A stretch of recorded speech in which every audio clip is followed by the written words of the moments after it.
perdue. Cet endroit, qu'est-ce que c'est? Comment je suis arrivée là?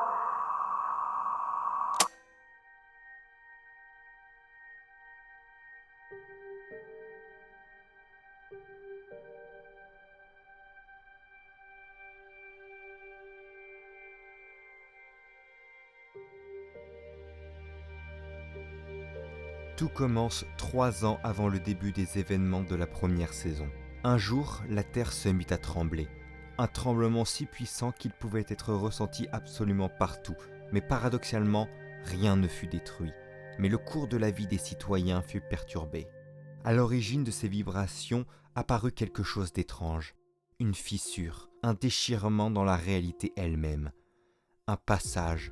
Un phénomène dont on ne savait pas encore s'il relevait de la science ou de la magie. Une chose qu'on ne pouvait définir et que le monde entier avait vue mais n'eut pas le temps de contempler. Très rapidement, une mystérieuse entreprise inconnue du grand public nommée Ergo sortit de l'ombre et sans explication instaure une zone sécurisée autour de cette faille. Bien que semblant pris par surprise, cette organisation savait ce qu'elle faisait. Comme si elle s'était déjà préparée à une intervention de ce genre. Les barricades devinrent des murs, les murs devinrent des bâtiments. En quelques semaines, Ergo avait réussi à construire des bâtiments à la pointe de la technologie pour étudier le mystérieux phénomène, mais sans jamais communiquer avec les citoyens ou les éclairer sur la raison de leur présence. Située au milieu d'une grande ville, la zone de recherche fut confrontée à de nombreuses émeutes et est sous le regard constant de tous les gouvernements du monde attendant une explication qui ne vient jamais. Quand il est apparu dans ce monde et que les gouvernements du monde entier ont paniqué, quelle a été votre réaction? Avec ce manque de réponse, un climat de tension s'installe. Les citoyens n'ont aucune confiance envers cette entreprise qu'ils ne connaissent pas et qui refuse de leur donner la moindre information sur un événement qui bouleverse tous les acquis de la science. Les premiers mois furent particulièrement violents et Ergo n'hésita pas à utiliser la force létale pour protéger leur centre de recherche. Travaillant avec le gouvernement local, l'entreprise parvint à instaurer une loi martiale stricte afin d'empêcher les mouvements de foule. Durant 3 ans, Ergo étudie la fameuse déchirure sans jamais communiquer avec le monde extérieur, jusqu'au jour où l'entreprise prend enfin la parole. Ils annoncent la venue d'un inspecteur dans les bâtiments de l'entreprise afin d'observer le fruit de leur recherche et de commencer la communication. C'est au début de cette inspection que la saison 1 commence. Nous suivons durant cette première saison Emily Lore, une femme au passé perturbé. Épris d'une volonté de protéger les autres depuis aussi longtemps qu'elle peut se rappeler, Emily s'engage dans un premier temps dans les forces armées, jusqu'au jour où tout s'écroula pour elle. Son enfant de 6 ans est abattu lors d'une prise d'otage. Emplie de rage, elle attrape alors l'arme des agresseurs et les abat tous froidement. Traumatisée par cet événement, elle se dirigera vers le journalisme et l'inspection, mais une paranoïa presque maladive l'habite. Portant attention aux moindres détails, le quotidien de Emily n'est pas le plus rose, et pourtant, c'est elle qui est choisie. Son dossier convainc Ergo, et son inspection d'1 semaine commence. Franchement, je me demande encore si c'était du courage ou de la folie. Prendre l'arme de ce preneur d'otages et abattre tout le groupe, ça devait être quelque chose.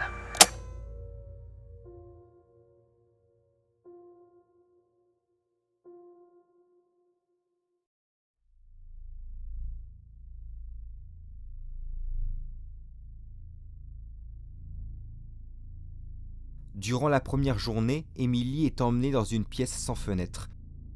Juste une table, une chaise et un casque. Voilà donc la forme que prendra son inspection. Elle écoutera les journaux de bord de ceux qui mènent les recherches sur cette faille. Ou plutôt devrais-je dire, sur ce passage.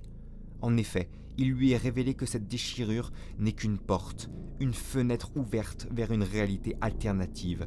Ressemblant à l'espace sans aucune étoile, les scientifiques de Ergo appellent cette réalité le néant. Des agents entraînés appelés les explorateurs, qui ne se définissent que par leur matricule, sont envoyés de l'autre côté pour y mener des expériences. Un miracle de la nature, un pont à travers l'espace et le temps, à travers les réalités. Emily écoute alors les enregistrements de l'explorateur 14, envoyé dans une mission de réparation d'une antenne envoyée dans le néant, abîmée à cause d'un accident datant de quelques jours. L'explorateur s'enregistre toutes les heures et décrit les étapes de sa mission. Il commence à réparer l'antenne, tout semble bien se passer jusqu'au moment où il découvre une balle logée dans l'antenne. 14 est surpris de voir une balle ici, car normalement les armes à feu servent un autre rôle que celui de la défense pour les explorateurs. C'est une balle? C'est une balle et je crois que c'est celle d'une de nos armes. Mais c'est... Attends. Est-ce qu'il y a quelqu'un qui a désobéi à la règle 4? Non, je crois pas. Il termine les réparations et alors qu'il s'apprête à rentrer sur Terre, il est interrompu par un grognement. Une étrange créature au bruit inhumain s'approche de l'explorateur. Il essaye de garder son calme et d'être le plus discret possible alors que cette créature, qu'il appelle égarée, rôde autour de l'antenne. Mais cette dernière, tout juste réparée, capte alors un signal qu'elle envoie automatiquement à 14. Il capte une voix. Bon, la mission est bien accomplie. Je me prépare pour le retour. T'es égaré? Merde, le régulateur cardiaque!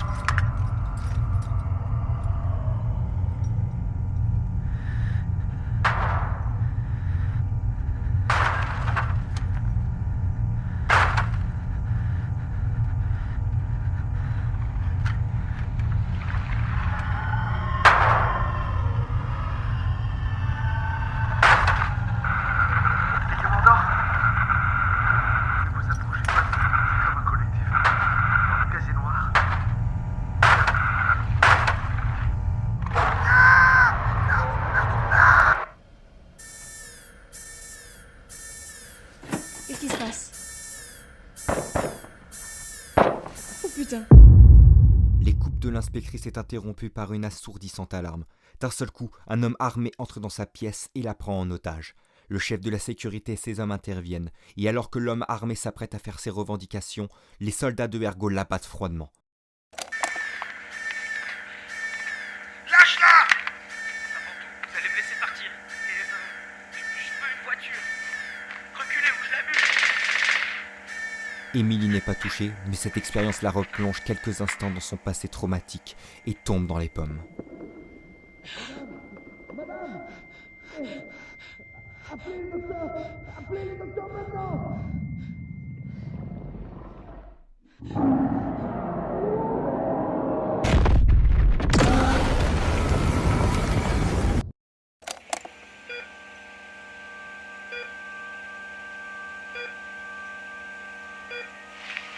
Je suis où? Qu'est-ce qui s'est passé? Doudou, mademoiselle. Vous êtes en sécurité, madame. Ne vous inquiétez pas, il n'y a plus de danger. Vous êtes un docteur? Pas exactement. Je suis le directeur. Elle se réveille quelques heures plus tard, avec le directeur de Ergo à son chevet. Ce dernier la rassure et lui dit qu'elle est désormais en sécurité, que l'homme qui vient de se faire abattre n'était qu'un individu fragile mentalement, un employé qui n'a pas su supporter la pression. Une nouvelle inquiétante, mais que le directeur semble ne pas voir comme quelque chose de préoccupant. Il en profite pour annoncer à l'inspectrice qu'elle pourra déjà reprendre son travail après une bonne nuit de sommeil. Elle apprend également que l'explorateur 14 dont elle écoutait les enregistrements n'a pas survécu, mais que ces bruits de créatures sont également un mystère pour le directeur.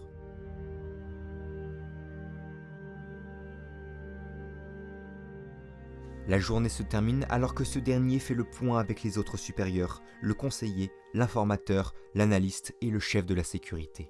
L'analyste fait part des doutes concernant les dossiers qui sont mis entre les mains de l'inspectrice du fait de leur importance, mais le directeur ne s'en fait pas. Alors que la réunion prend fin, l'analyste interpelle une dernière fois le directeur, lui disant qu'un nouvel enregistrement avait dû être mis sous scellé. Une nouvelle qui surprend le directeur, mais qui, là encore, ne l'inquiète pas plus que ça.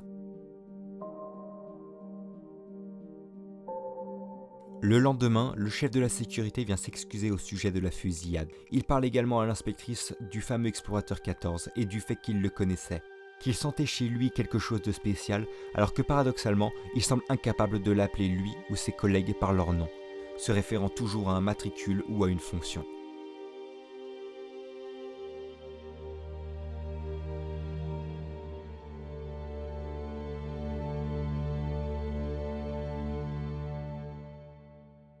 L'inspectrice commence alors sa seconde session d'écoute. Cette fois-ci, ce sont les enregistrements de l'explorateur 15 qui lui sont donnés. Sur ce dernier, on l'entend s'installer dans une station. Après plusieurs heures d'attente, il capte un étrange message, la même voix que 14 avait capté.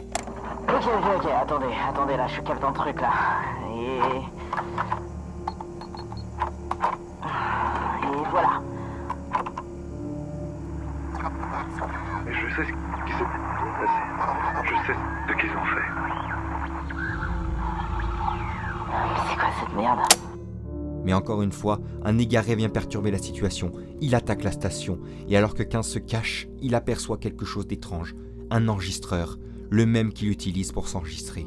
Il n'a pas le temps d'écouter ce qu'il y a dessus et rentre sur Terre.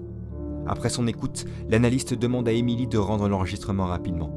Il refuse également de répondre aux questions de l'inspectrice et l'informe également que le directeur, qui devait normalement s'entretenir avec elle, ne pourra malheureusement pas être présent car il est en train de régler un problème. L'analyste n'en dit pas plus et se contente d'informer Emily que son prochain enregistrement sera en lien avec le cas que le directeur est en train de traiter. La prochaine session de Emily commence d'une manière particulière. L'enregistrement qu'elle écoute prend place plusieurs semaines après les précédents. Ayant la sensation qu'on ne lui dit pas tout, l'inspectrice s'énerve, mais le conseiller sort comme argument que seuls les enregistrements en mesure de lui transmettre des informations pertinentes lui sont communiqués. Ce fameux enregistrement est celui de l'exploratrice 27, qui durant sa mission se retrouve aux prises avec un égaré. Mais cette rencontre ne tourne pas à la violence contrairement aux précédentes. Bien au contraire. La créature semble émettre un son curieux et établit un contact physique avec l'exploratrice.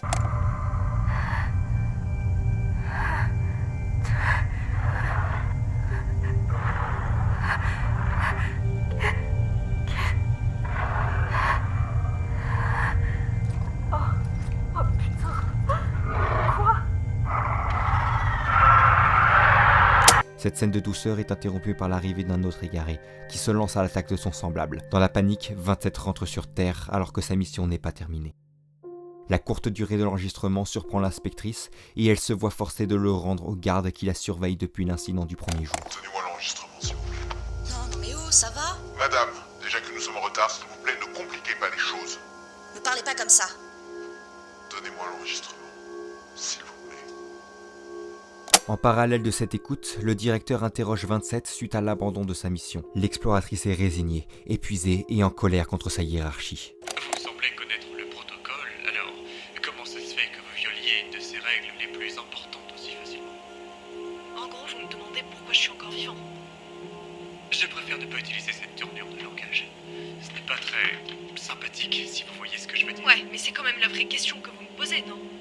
La discussion est enregistrée par le directeur, renforçant encore plus la sensation chez la jeune femme de ne pas être considérée, de n'être qu'un énième pion dans la machine. Ce faisant, elle utilise cet interrogatoire pour entamer une négociation avec le directeur, afin de sortir de ses bureaux et de laisser le néant et ce qu'elle a vu derrière elle. Mais à sa grande surprise, le directeur accepte. Cette décision prend de court 27, qui ne s'attendait pas au vu de son passif avec l'entreprise que ces termes soient aussi rapidement acceptés. Cependant, en dernière faveur, le directeur demande une description physique des égarés et ce que cela faisait de les toucher. Une fois son histoire racontée, 27 est plaqué et menotté par 2 gardes sous les ordres du directeur. Ce dernier s'amuse de la situation et prétend que la santé mentale de l'exploratrice est trop préoccupante pour la laisser partir. Messieurs. Vous faites quoi 27, j'en appelle à votre coopération, s'il vous plaît. Vous avez dit que je pouvais partir! 27, je pense que vous connaissez le protocole, non? Dans ce cas, vous savez pourquoi nous vous demandons de vous enregistrer. Au cas où vous perdiez la tête, cela vous permet de savoir pourquoi vous êtes là et ce que vous faites. Et comme je vous l'ai dit, j'ai déjà lu votre dossier. Un élément si prometteur. Qui perd la tête. J'ai pas perdu la tête! Je vais bien! Je vous jure que c'est la vérité! Explorateur 27, suite à votre perte d'esprit, nous ne pouvons vous autoriser à quitter ces bâtiments. Mais sachez que grâce à vous, les formations vont s'approfondir et les erreurs comme celle-ci ne se reproduiront plus. Et quant à votre ami, sachez que je vais m'occuper de son cas personnellement. Allez-y. Non, s'il vous plaît! Dans les couloirs, le directeur et l'inspecteur se croisent. Cette dernière souhaite s'entretenir avec 27 pour lui poser des questions, mais le directeur lui annonce que l'exploratrice a dû retourner au centre de formation.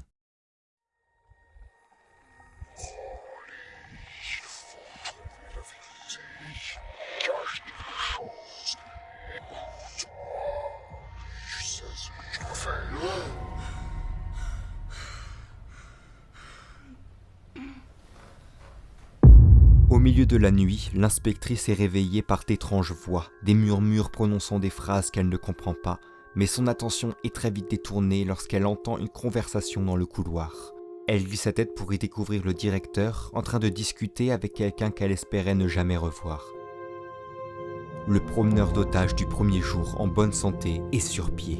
Cela provoque une crise de panique chez Emily, alors que les deux hommes abordent un sujet familier pour l'inspectrice, le casier noir. Ce mot qu'elle avait déjà entendu lors de sa première écoute dans l'étrange transmission captée par 14. L'enveloppe est dans un état remarquable, c'est du très bon boulot. Totalement d'accord. Bon, veuillez m'excuser, mais je dois mettre à jour le casier noir. Allez vous préparer pour demain.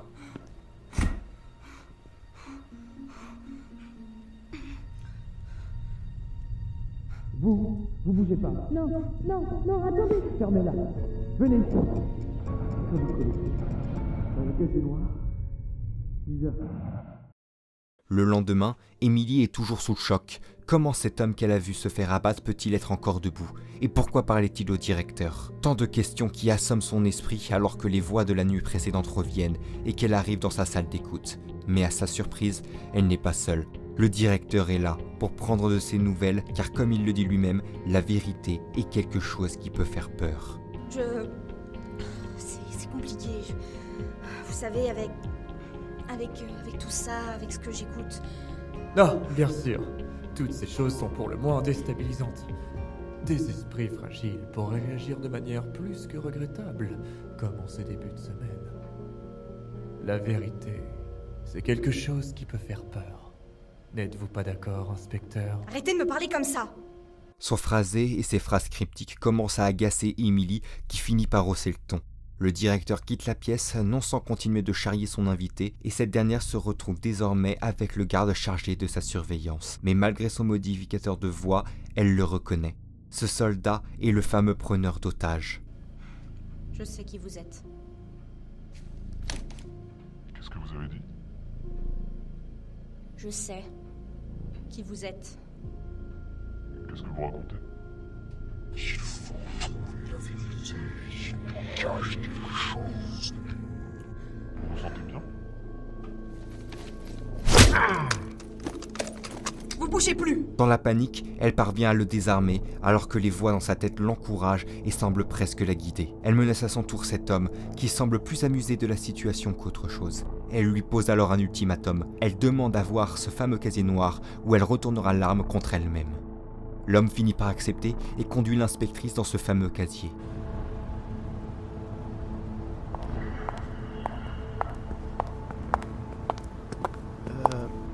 Inspecteur? Elle demande à avoir accès au casier noir. Inspecteur? J'ai l'autorisation de ce monsieur. Très bien.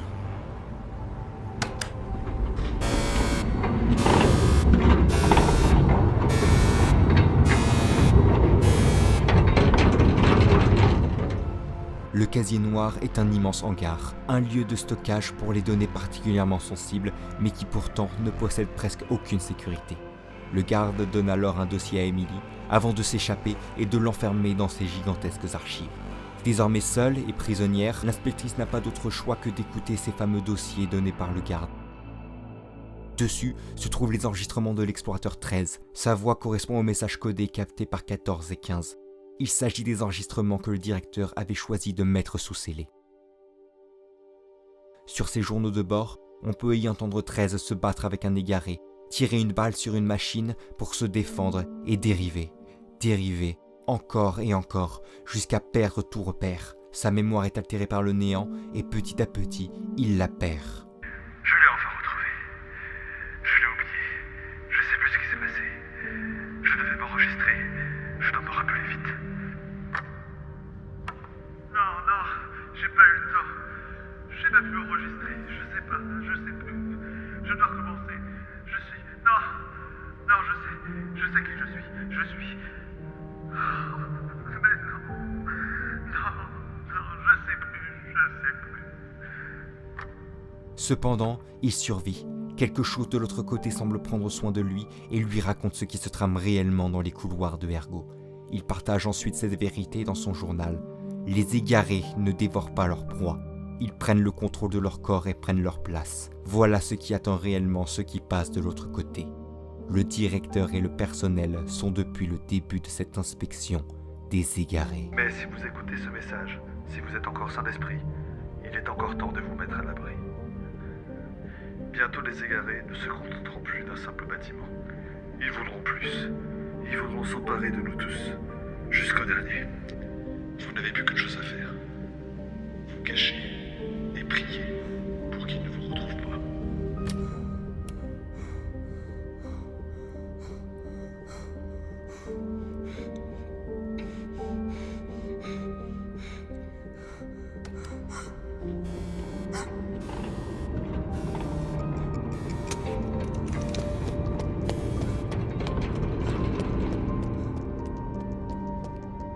À peine remise de cette révélation, Emily est prise de court. Une équipe d'hommes armés entre dans le casier et tente de la neutraliser.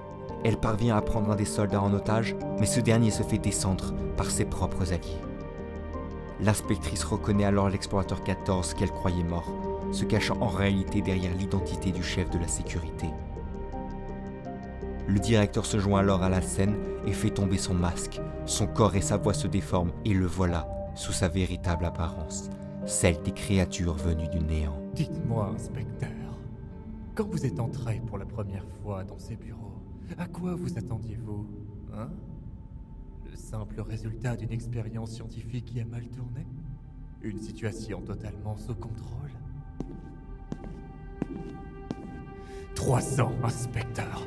3 putains d'années à attendre, à spéculer sur ce qui se passait, à imaginer ce qu'était la réalité, à cauchemarder sur ce que l'on vous cachait. Mais votre boulot n'est-il pas d'être prêt à affronter l'inconnu, d'être capable de réagir de manière réfléchie à des situations inédites? Et vous pensiez sincèrement, au vu de tout ce qui s'est passé, que vous trouveriez quelque chose de familier entre ces murs?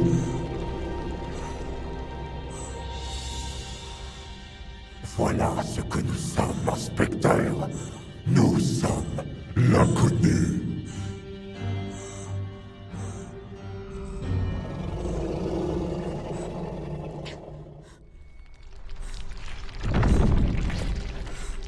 Je pense qu'il est temps que nous ayons une discussion.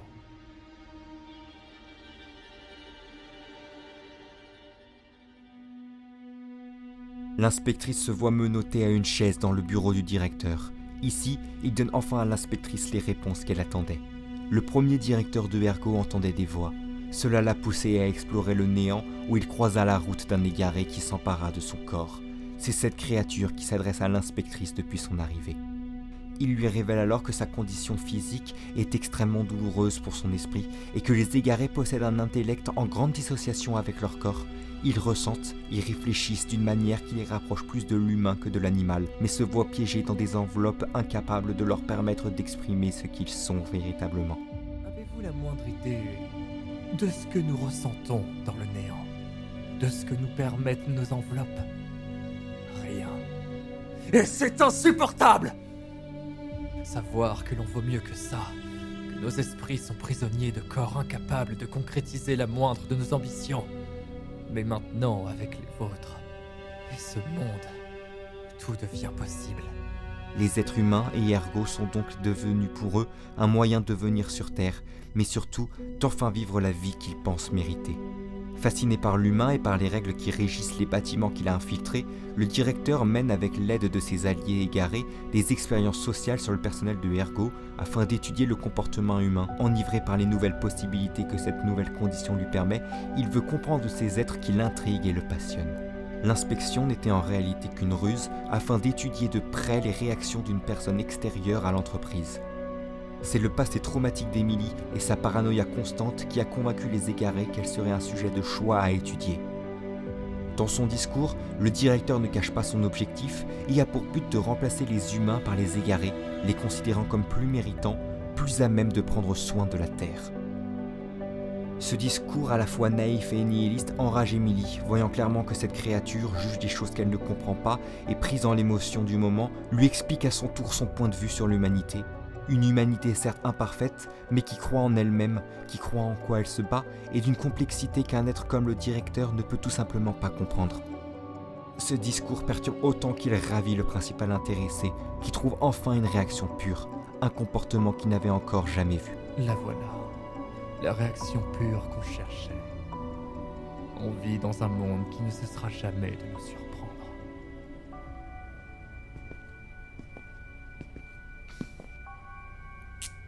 J'aimerais vous montrer quelque chose, inspecteur.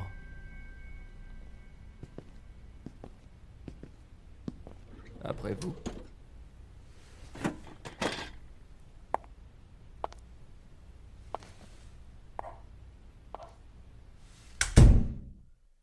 Il accompagne alors l'inspectrice dans ce qui est peut-être le lieu le plus important des bureaux de Ergo, la salle du portail. Là-bas, Émilie découvre le fameux passage, la fracture entre les réalités, la fenêtre vers le néant. Elle se fait alors assommer et le directeur lui fait enfiler une tenue d'explorateur. Voilà la dernière étape de l'inspection, un passage dans le néant afin qu'un égaré puisse s'emparer de son corps. Émilie se débat, mais rien à faire, les câbles la projettent. Elle traverse le portail, mais de l'autre côté, quelque chose d'étrange se produit. Ces fameuses voix reviennent, et la voilà entraînée dans un déluge multidimensionnel qu'elle ne comprend pas.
Disons que la soif de réponse de ce cher directeur l'a mis sur la... Qu'est-ce qui se passe? Et j'ai jamais challenger 140 sans lui, je n'aurais jamais eu la chance de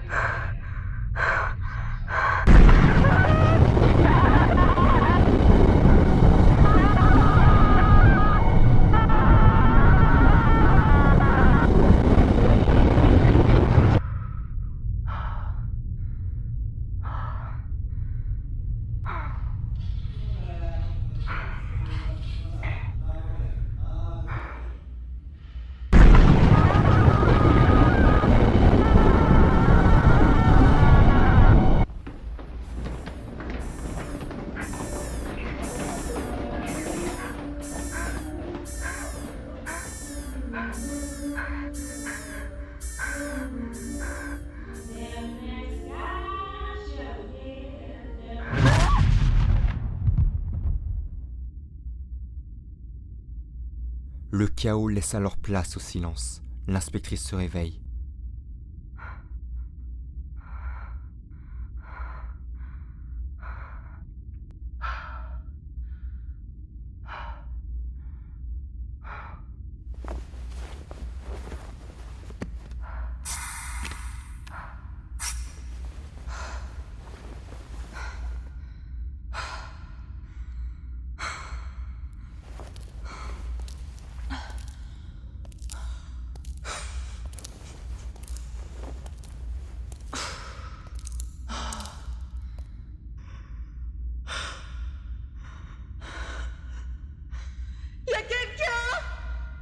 Mais où se trouve-t-elle désormais?